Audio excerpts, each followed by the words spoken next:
is up, YouTube? How we doing? Today we have another Aninews cut content. We have been reacting to a lot of Aninews cut content in the past. Well, for me it's in one night or like a day and a half, but to you guys it's probably you know, it's probably like in the span of like a couple days. Yeah, I've been reacting to it. Obviously we're catching up again on the stuff that I missed when I wasn't here. And yeah, this week has been very eventful. From Mushoku Tensei, ReZero coming back, GTA 6 leaks. I've been seeing those. I've been watching those. I genuinely don't know if I should drop anything GTA 6 related on this channel or just keep this channel like reaction only and then drop the gaming stuff on the main channel, which I kind of abandoned for the past maybe like 5 months, right? You guys let me know in the comments if you're watching this intro, you're interested in GTA 6 content, you would want to watch GTA 6 content. Let me know if you would rather me drop it on this channel and just drop everything on this channel, or react and play to the game on the gaming channel, right? And have stuff separated. But yeah, we have the Aninews content. Shout out to Aninews. The original video is gonna be in the description as usual. And yeah, let's get straight to it. Let's see what was cut from the episode 8 of Mushoku Tensei. This episode was very heavy in terms of lore. We found out some stuff about Elena Lee's. I bet that there's gonna be a lot of cut stuff. And I would like to know if we're gonna have any information in this cut content about Nanahoshi's condition, why it's worsening. Is it about like her not having mana in the body, or some kind of curse, maybe? And also if the teleportation incident happened because of some reason, like some spiritual, like, you know, something like some celestial thing or something like that, some god or something like that, or was it actually random like Perugius said? Anyways, let's get straight to it. Mushoku Tensei Aninews cut content season 3 episode 8. Let's go. I don't think I've ever fully understood what aura meant until now. Oh, For an episode that was pretty much one big Q&A, words can't yeah, even basically begin to describe the tension I felt while it happened. At the time, I couldn't figure out why there was this overwhelming sense of unease, but the more I thought about it, me the more I too. realized That's why I was so surprised when everything went well. And like, he even took a liking into Zanoba. He had like a good conversation with Zanoba. Nanahoshi was able to like tell him to respect Rudius, and he didn't take it in a bad way or anything. I really thought that Perugius was gonna be like the next villain of this arc, but it seems like he's just, you know, he's just a guy who's doing his thing and like chilling in his tower. Obviously he is very like, he has some thoughts about demons, right? But besides that, seems like he's just a chill guy. it all came down to Perugius's intimidating presence.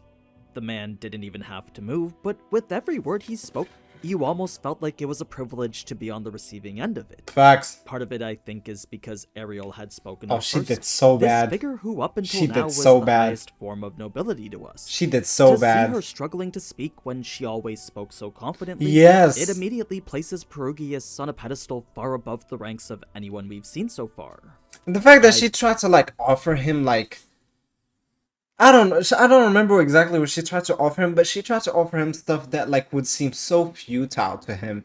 And you would think that she would know that, but somehow she just reeked of desperation when I heard that she was like offering him like noble titles and shit. I'm like, bitch, he already has one of the craziest titles in this world. Like, there's a whole calendar named after him. What the fuck can you offer this guy? You know what I mean? Like, Do gotta give props to Ariel's voice actor though, cause you could clearly hear the fear in her voice as she spoke. yeah. In any case, while Aura is the simple Woo! way of explaining why Look at that! Perugius seems so Look at that art. Look at that art. That art look good. He looks way older and skinnier in the light novel. Maybe it's just the face, but he looks way bigger in the anime. intimidating here, The more accurate way to put it would be the overwhelming imbalance in status and authority. Kind of like how Gilgamesh commands respect just by being present, I don't know so who that too is. does Perugius. So, while there was never really a point where it felt like Rudy and the others were in immediate danger, at the same time, you could never fully relax because you knew their safety lasted only as long as Perugius's goodwill did. Exactly. That placed Like Perugius one wrong move, one thing wrong, like that was said, oh, we're cooked. Oh my god, we're cooked. And the thing is, we can't even run away because we're stuck in the fucking flying fortress. What are we gonna do? Jump off of it? and you know we can't beat him. You know we can't beat him. I know that for a fact. Even Rudius, I know for a fact Rudius can't beat him. Maybe he could put up a fight, right? Rudius can put up a fight. I don't think he's gonna be able to beat this guy. fully in control. Not just when he's in their presence, but pretty much from the moment they teleported into Chaos Breaker. It's honestly an amazing portrayal I felt I had to talk about before getting into the cut content. I appreciate that. Me started on the goosebumps I felt when Silveril asked about the man god, but that Yes, I want to know about that too. Does it have with, because she asked that, and we saw that it wasn't only Rudy's, it was also Sylphie's aura. Or maybe because Sylphie was standing next to him, she was like enveloped by Rudy's aura. I don't know. Maybe it was like their mana. But it's just weird because, and I think it has to do with right after when she told Perugius about something like in the ear, like she whispered something in his ear, and then he smiled and he said, if you guys ever have a son, bring him to me. I will give him a noble title, like I will give him a title or something like that. I don't remember. I will grant a name upon him or something like that. I don't remember exactly what he said, but I want to know about that. Please, any news, let us know. If like like that's the thing I'm the most curious about. and everything else I'll be talking about in more detail. So, And with also the what she questions asked that were about Man asked God. and the answers that were given, you already know the novel has plenty more lore to share here. Of course. Let's get started. I want to Episode know about the 56, murals. The Flying Fortress. The Flying Fortress. Covering chapters 1 to 3 from volume 14 of the light novel. Obviously, I've seen this cover before. But yeah, it still look good though. It still look good. And I it's really intrigued. Okay. Well, this spoils us because now we know that this girl or demon character is gonna come at some point in this arc. That's not too bad. We saw her in the trailer, and I know that she's not part of Turning Point 4, so it would make sense that she's in here. If she wasn't here, she would be part of Core 2. Is it even a she or a he? I don't know, but because I saw the jawline, it kind of looks a little bit strong. I don't know, like it kind of looks like Rudius's jawline. You know what I mean? But yeah. Also, it's kind of intriguing how happy Nanahoshi looks in this cover, even though like in the anime, like we saw how the episode ended. Like she literally like was puking up blood, and she's miserable. Like she's literally like it feels like she's dying. And yeah, we'll see what happens then. Despite the lack of snow making these ruins feel like they're not from Sharia, you'd be surprised to know it took less than half a day to walk here. On horseback it would have been an hour, so the group wasn't far from Sharia. Where are we again? Magic University right here. Renoa Academy. Renoa Kingdom, sorry. Is it here? Is this the thing? Where we went?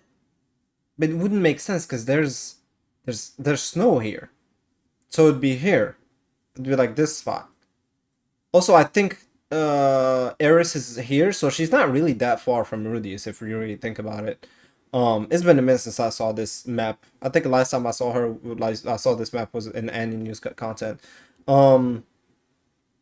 Yeah, I think it would be here, I guess. At all. It makes the walk back for Roxy seem a lot more manageable. Now, though no I feel one so was bad for Roxy, like she just got left behind. invited to come with them, That's she like, ultimately declined damn. out of consideration for all the work she had to do. Besides, Rudy fully thought they were going with far too large a group already. Ariel True. had to remind him that to royalty, 9 wasn't much at all, but the idea of accommodating so many unannounced guests was hard to wrap his head around. Yeah, unannounced. Like That's you when didn't Ariel like would we didn't recount let the time Perugius. Perugius- If anything, Perugius could have taken that as an insult and just kill all of us. It would have been like you didn't tell me no, but like all of these people are coming in. Like, I didn't give you I didn't give you permission to bring all these people to my home. Had lived in the Asura Kingdom, his days pre-seclusion after the Laplace War. It was while they were What? the kingdom. That's when Ariel would recount the time Perugius had lived in the Asura Kingdom, his days pre-seclusion after the Laplace War. It was while there that everyone thought him equal to their own king, often showing up to the royal palace with 100 servants of their own. Oh. So, if that wasn't enough to phase Asura nobility, the 9 of them certainly wouldn't be enough to phase Perugius. The reason he even lived there at all is because, despite his renown, Perugius had no territory over which to rule. Eventually, he would leave and travel the world with Chaosbreaker, but even now, the Asuran court... What's Chaosbreaker? Is that a weapon? Or is it somebody? Still has... Oh, no, it's the guy that Zanoba asked about. It's the guy that Zanoba asked about, I think, or the guy who saved Elena Lees is one of, like, yeah. revered Perugius. That's why Sylphie had asked if she could bring Ariel. Nanahoshi annoyed because she wanted nothing to do with her. Really? Ariel had tried to solicit her favor time and time before. Nanahoshi didn't with like Nanahoshi Ariel? wanting as little to do with this world as possible, every time she'd be rejected. At the end of the day, though, really all Ariel wanted was access to what Nanahoshi had access to. Obviously. One of those things being the large... Like, the thing is, we know that Ariel does not do anything or, like, is not nice to anybody out of kindness. She's doing it because she knows that she can get something out of it.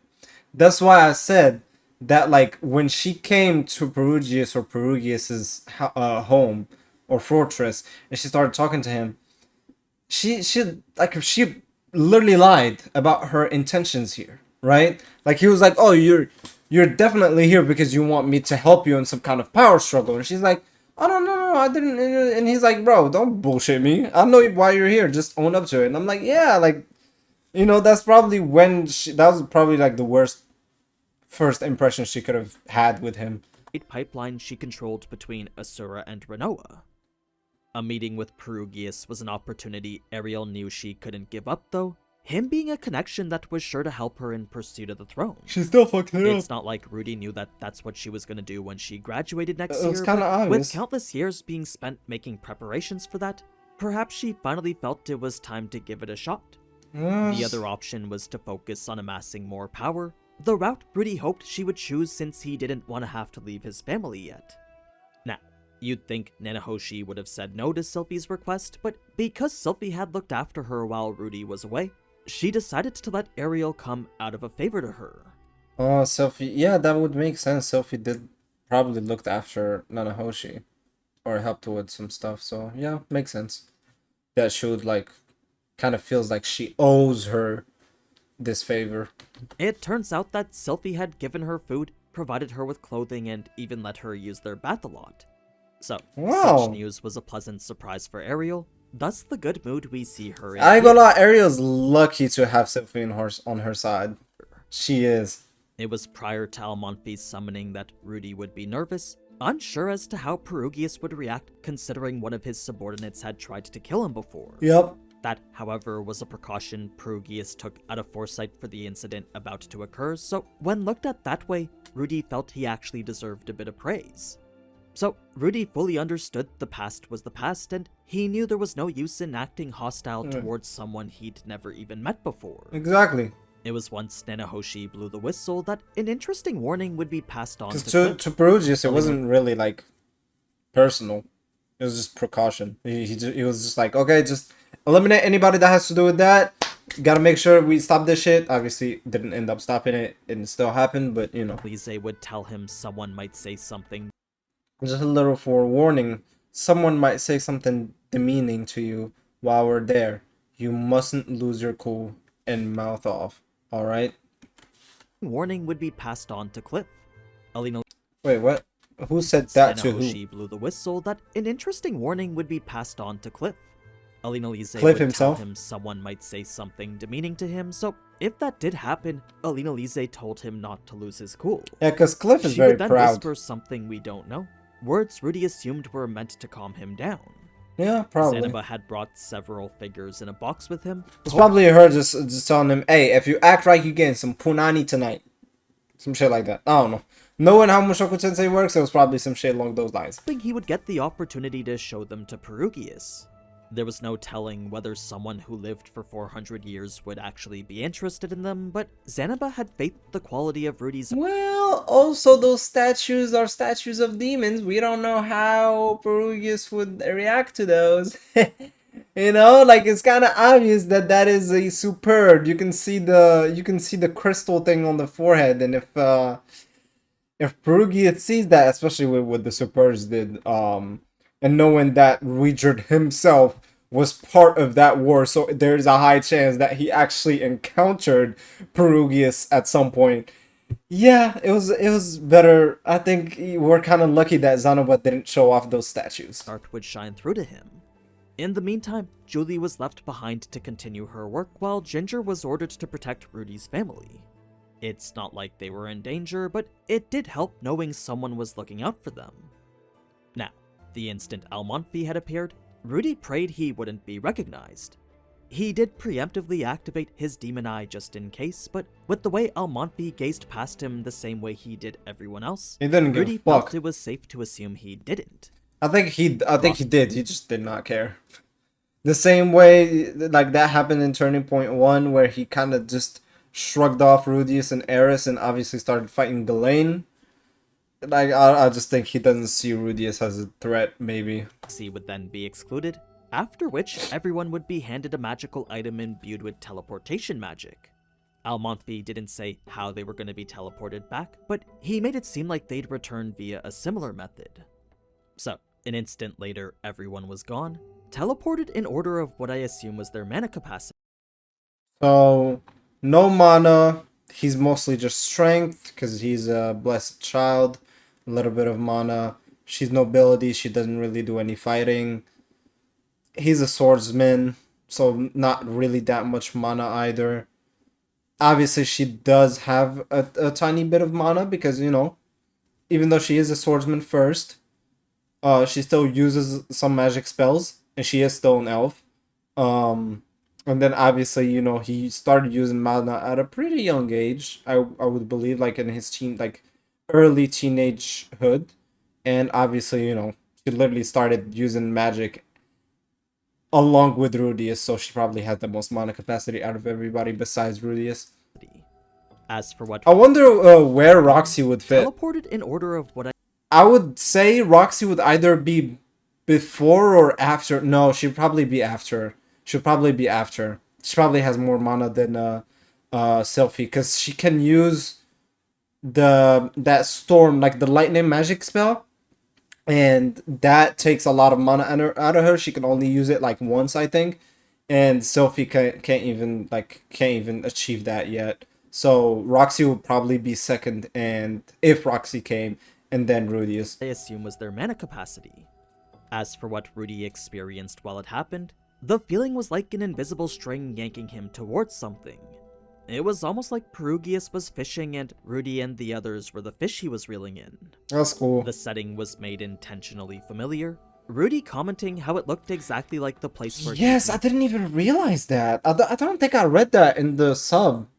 I'm sorry, like sometimes I try my best to read the sub, obviously. But like I said, I've like, until I started reaction content, I wasn't doing any sub. Like I always would watch stuff in dub, right? So having to do that, switch up and like having to like watch stuff in sub, sometimes I could miss stuff. Sometimes I have to rewind the video. You know, it happens.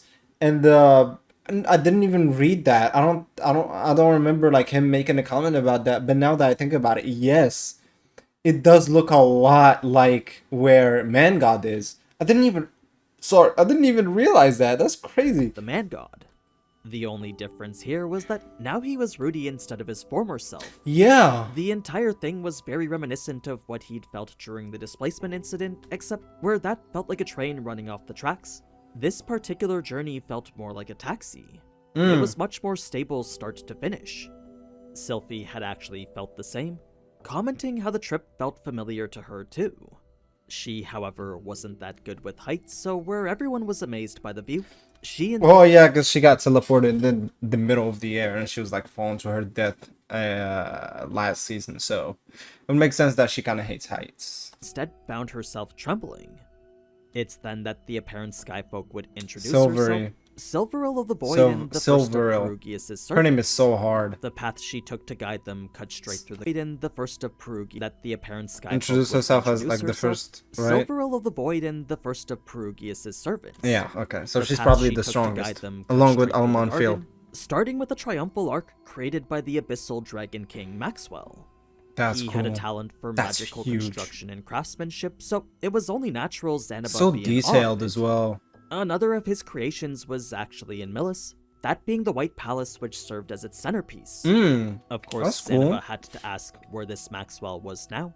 The Dead. answer unfortunately being anywhere, considering how he was the wandering Anywhere. Okay, so he's still alive. He's just doing his thing. type.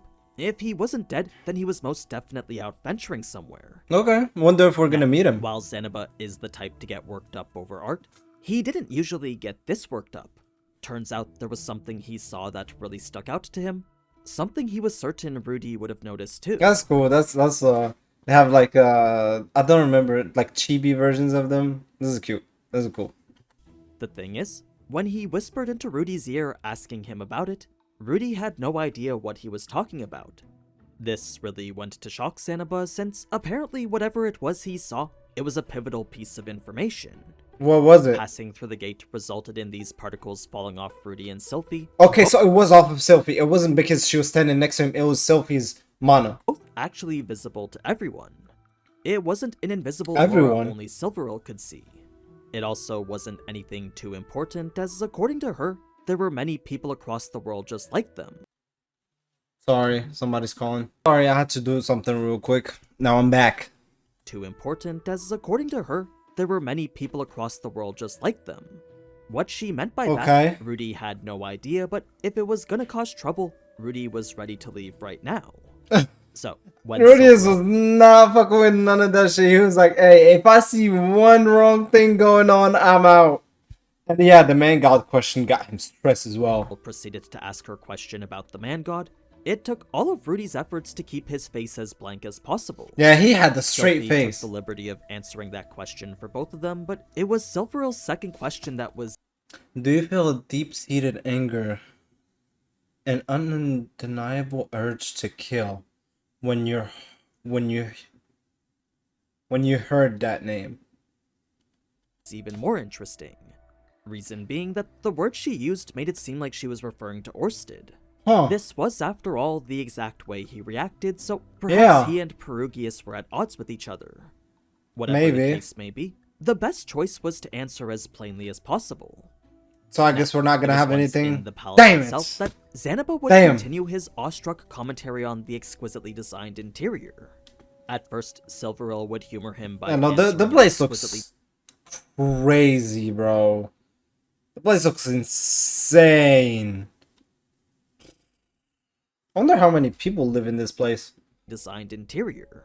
At first, It Silveril looks would way too big to only have like Perugius and his familiars, or the fuck they're called. humor him by answering his questions, but eventually it had gotten so excessive that she just stopped responding altogether. Oh, she was like, fuck this Cliff, shit. on the other hand, was quiet as a mouse, nervous to the point that Alina Nervous. had to hold his hand to guide him. Mmm. After an hour, the group would finally reach the audience chamber, Silveril insisting they see Perugius as they were now.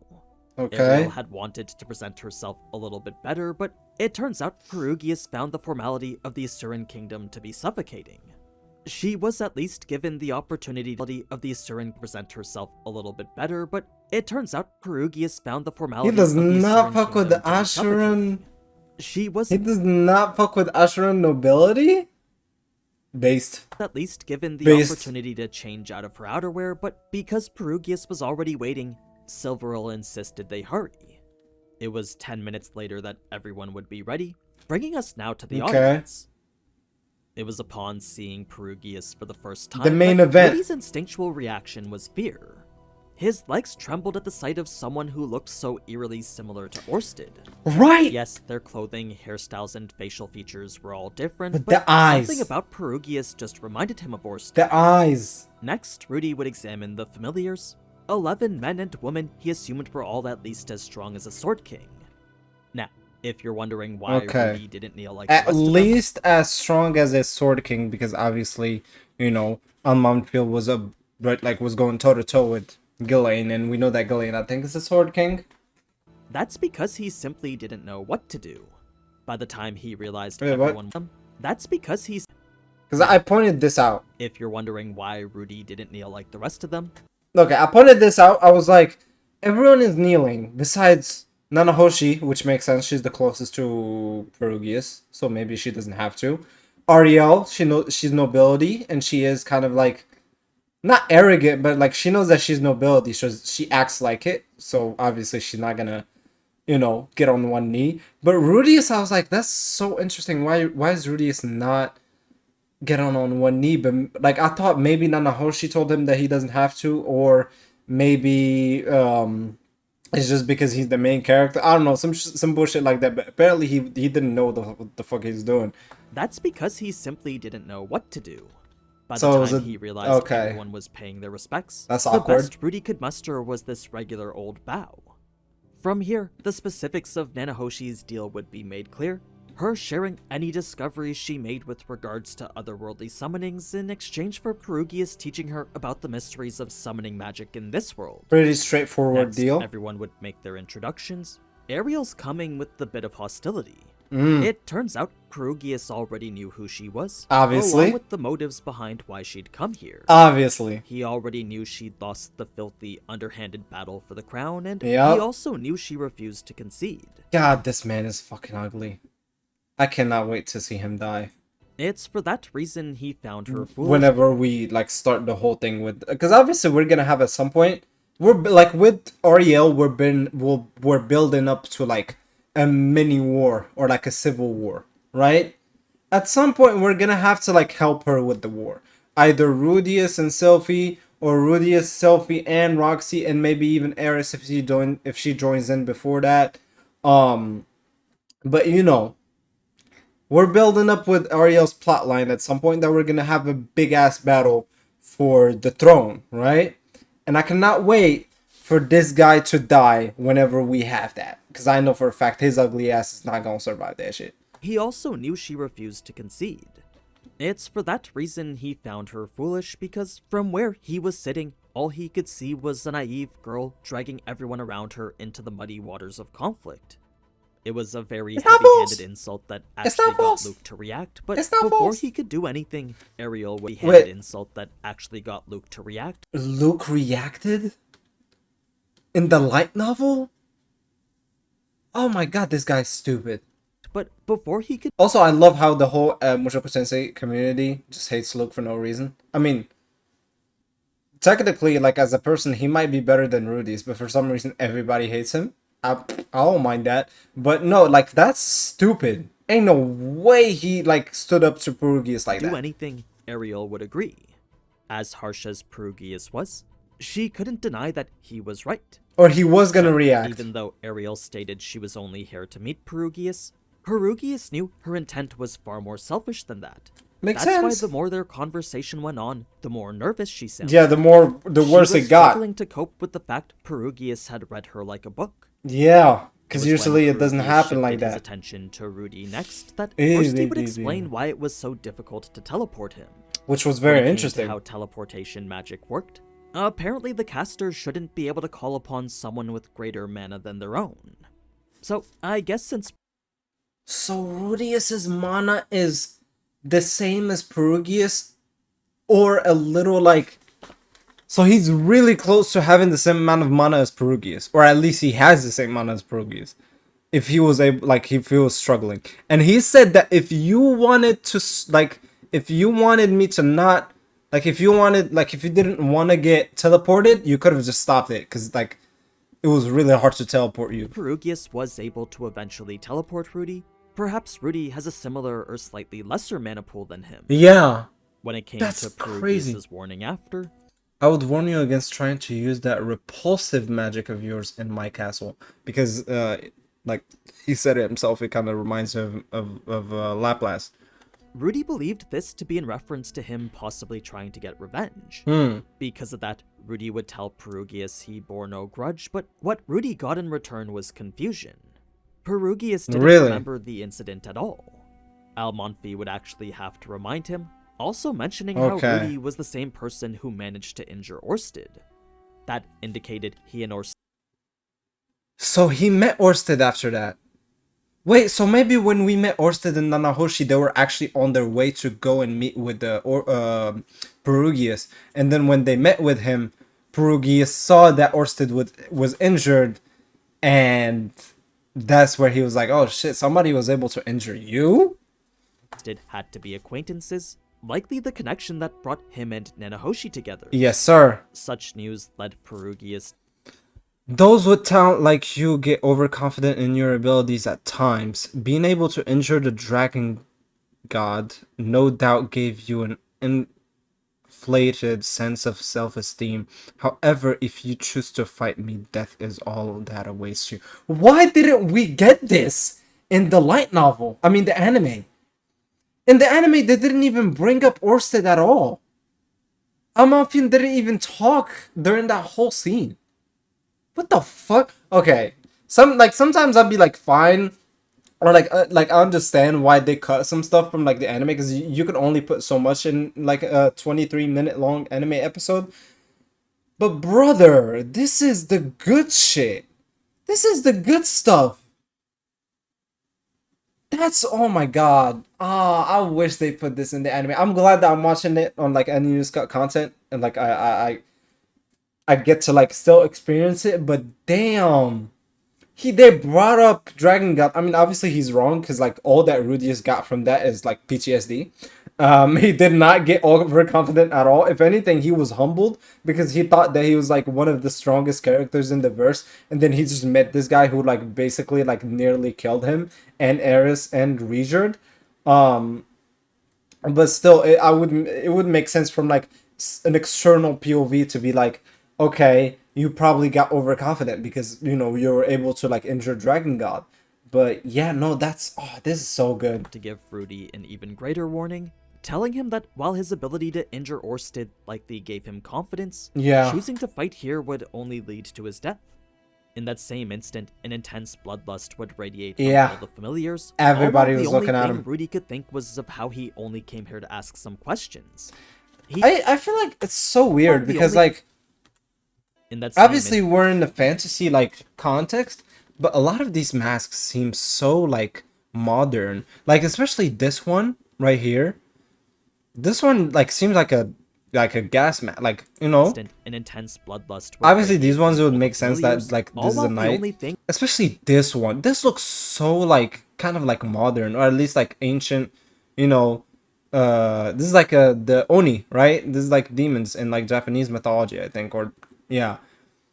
This is like a bug. This kind of looks like Cyclops.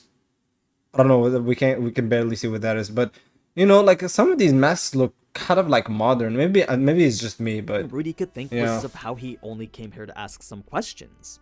He thought perhaps Perugius believed he and Orsted fought as equals. It would explain why he was being so hostile towards him. So, it was when Rudy expressed zero intent to do so that Perugius would refer to him as clever. He genuinely I like appreciated those who I would have loved to see this interaction. I'm just it's such a missed opportunity to not put this in, but it is what it is. displayed wisdom since we're fools blinded The foolish only blind others, but the intelligent help each other grow. those around them, the intelligent helped others to grow. This then led into the conversation about Zenith, her condition being a direct result of Yeah, her in the body anime we just went straight into Zenith. He was like, "Why are you here?" He spoke like a little bit about the mana thing. He was like, "Don't use the Laplace, like just don't use your magic here because it looks like Laplace and that shit is repulsive to me. So you better not use it here." And then he was like, "Why are you here?" And then he was like, "Oh, I want to help my mom." But that's pretty much it. Oh no, we gotta cut. We gotta cut before that. Right? Like he told him, "Why are you here?" And then it cut. And then maybe that thing happened off screen, and maybe they show it like as like a flashback in like the next episodes. I'm probably coping, but I really hope to see that interaction about Orsted, you know, and the fight, and see how other people would react to it. Because I don't know if a lot of people know that Rudius encountered Orsted or even was able to injure him, right? Being used as a heart for a labyrinth. No one knew why labyrinths used people in the first place, but there was a theory that ancient demons gave birth to the labyrinths also they could create a paradise for themselves. The idea was that by having a magic crystal as its heart, mana could then be distributed to all its inhabitants. Okay. It made it so the demons could thrive all without ever having to go hungry. Makes So, sense. if that was in fact true, then not only did it explain It's how just a- Zenith ended up where she did, It's it just a also theory. explained why there were so many monsters. She'd become the very thing sustaining them. Now, with Okay. Lise being the resident expert on Zenith's circumstances, there was a whole plethora of reasons behind why she'd decided not to I tell want to Rudy. know that. First, it was because Rudy had seemed so happy lately, then it was because Zenith's curse didn't seem like a threat to her. She thought perhaps Zenith was actually a blessed child, and she thought That's stupid. I'm sorry. That's stupid. When you know that you have the same condition as Rudius's mom, and you were like, I know you didn't have like that much, you didn't have a good relationship with Paul, especially at the end, but you know that Rudius is trying so hard to like try and save his mom and cure his mom, and you see like his two sisters also like, you know, like have like they're affected by this, and like basically the whole family is affected by this, and you just decide, they look too happy, I'm gonna just let them be, I'm not gonna tell them that I basically had the same thing. That's stupid. perhaps she might recover with no issues at all.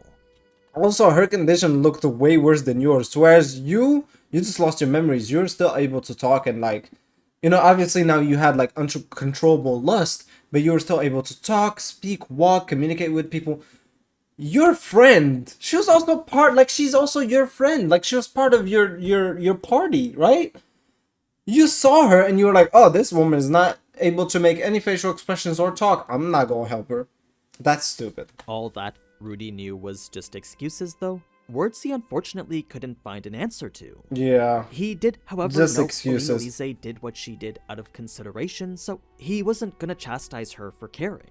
I guess. This brings us now to Zanaba. His question deriving Zanaba actually had the best interaction with Perugius. He actually made him smile. from the excitement of what he'd found earlier. It was when Zanaba had passed under the gate that what he noticed was a crest similar to the one on his book. The one from the arches belonged to its creator Maxwell, so it was only natural to assume this similarly looking one belonged to someone else Perugius knew. Okay. Sylphie's turn after went just as we saw. Silveril only whispering to let Perugius know she was the other person who set off whatever this was. The displacement So it has to do with Rudius and Selfie. So it has it probably has nothing to do with Rudius being an isekai character. Then again, I said that like maybe it's because Rudius has so much mana that it was like radiating, but no, it was also Selfie. And we know that Selfie has a lot of mana, but it's like it's nothing abnormal like Rudius, right? Like Rudius has insane mana capacity. Like it's out of like it's not natural to have that amount of mana if you're not like a god or something, right? But Sophie is just a regular elf. Yes, she used mana and magic at such a young age that made her be able to have good mana capacity, even able to like cast spells without casting, like without the incantation, but she's like just normal. So what makes them different, and what does that have to do with Hitogami? Because after she felt that, she was like, do you guys know the name Man God? Like, do you guys have anything to do with Man God? And if you don't, does that name make you feel angry or like when you hear it, you know? I don't know. Maybe Man God was able to talk to Selfie, and Selfie's not telling us, like in her dreams, you know? incident would then be declared an accident, bringing an end to this hour-long discussion. But that would make sense because Man God means that he only talks to men, if I had to guess. Because his name is Man God. He's not Women God. You know? I don't know. The Armored Dragon King. It was after that Rudy would spend some time alone, thinking back to everything he'd just heard and saw. Mm. What really stood out to him were the crests on the wall, Yep. which he now knew belonged to one of the 5 dragon generals. Okay. They were the group who had faced off against the dragon god back in the mythical age. Wait, what? They were the group who had faced off against the dragon god back in the mythical So the 5 dragon generals fought against Orsted? age. The In the legend had mythical declared all age. their lives lost, yet here Perugius was talking as if some were still around today. Maybe they got reincarnated? Also, the fact that, like, Dragon God was able to 5v1 those motherfuckers is crazy, but... I mean, of the 5 from legend, 3 were mentioned. Abyssal Dragonkin Maxwell, the one that made the architecture. Armand Dragon King Perugius, the one we know. Maniacal Dragon King Chaos, the one that saved Elena Lees. So does that mean that Perugius also was one of the 5 Dragon Kings that fought, or like Dragon Generals that fought against Orsted, and somehow he managed to stay alive after that whole altercation? There was also the Dragon Emperor Sharad, whose name Rudy discovered from the incantation for the teleportation ruins, leaving only one Dragon King unidentified. It was his crest that wasn't on Perugius' wall either, so Rudy thought perhaps that Banished? Dragon King was on bad terms with him. Maybe. The most surprising revelation was that of the book, Perugius' familiarity with it indicating that perhaps he could decipher it for them. Maybe. That and the fact a Dragon King once lived in his house really Yeah. went to shock Rudy. Yeah. Of course, the biggest disappointment was that Perugius clearly didn't like him, making his request to learn summoning magic all the more difficult to pull off. In fact, with the way teleportation magic was limited by the target having to have less mana than the caster, there was a chance Perugius might think Rudy would be trying to summon Laplace. He was, after all, one of the only people in the world who might be able to do it.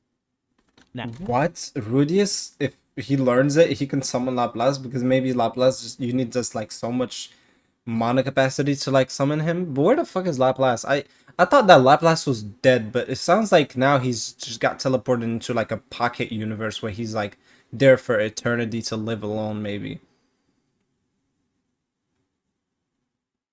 No? I thought that he was dead, but here it sounds like he's just stuck in like someplace else, like kind of like sealed somewhere, and anybody can just summon him back if they wanted to. Not anybody, but like people that are able to like summon him back might try to, and one of those people could be Rudius. Like Rudius has the ability to summon back Laplace if he wanted to. the specifics of Alina Lise's backstory was pretty much the same. Okay. The anime only leaving out how exactly her curse works. It's not that she needs to have sex or she'll die. It's just that her body builds and coalesces mana infinitely. A man's seed is what turns that mana into crystals, allowing her to What did it have to be man's seed though? That's crazy. So does that mean all those motherfuckers just not in? Oh my god, I don't want to know. expel it from her body and That's keep crazy. those mana levels limited. That is crazy. So, should Alina Lise go too long without that mana crystallizing, the mana would continue to build until it kills her. Fortunately, Zenith's curse didn't seem to be lethal like that, but there was no telling whether there was a trigger that would cause it to manifest. So, while Rudy did have a vague idea of what it might be, he didn't think it was helpful to prepare for something he wasn't certain of. Instead, he decided to Okay, convert I thought of said something. limited mana into crystals, I thought of allowing her something. to expel it from her body and keep those mana levels limited. So, should Alina Lise go too long without that mana crystallizing, the mana would continue to build until it But since the mana is building up in her body, can't she just cast really powerful spells and the mana would be... Instead of crystallizing, the mana would just be used for the magic spells? Like, instead of fucking people, she can just keep using... Like, obviously she would have to learn them, but like... Instead of, like I said, instead of getting fucked, she can just use really strong magic spells that would drain that mana that builds up all the time, and keep doing that every time she feels like the mana is building up. No? Maybe I sound stupid. I don't know. Let me know in the comments. kills her was a trigger that would cause it to manifest. So, while Rudy did have a vague idea of what it might be, he didn't think it was helpful to prepare for something he wasn't certain of. Mm. Instead, he decided he would just be ready to react to anything. Makes sense. Now, He can't this do is anything actually about a it. good place to end the video since the next part goes deep into the lore behind how summoning magic works. Okay. That's something I'll talk about next video though, along with the lead up into the incident with Nanahoshi. So, be Oh, sure to so this is subscribe a if you wanna see that, two-parter. and let me know down below what you thought of Perugius. Okay. As always, thanks for watching, and until next time. Appreciate you. Ciao. So it looks like this video is a two-parter. Maybe it's gonna come out like as part of next episode's cut content, which is episode 9. Yeah, there was a lot of stuff cut. I knew that there was gonna be like a significant amount, especially like from the conversation with Perugius and everybody else, but that part about Orsted and the whole conversation about Orsted and how like Rudius was able to injure him and how Perugius reacted to it when he saw Orsted injured and Amalfi had to like they should have put that in anime. They should have kept that shit in anime, but it is what it is. At least we were able to see it here with the Aninews cut content.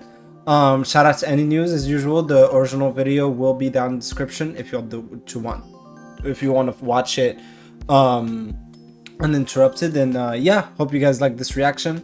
Hope it made your day better, and I'll see you guys later. Peace.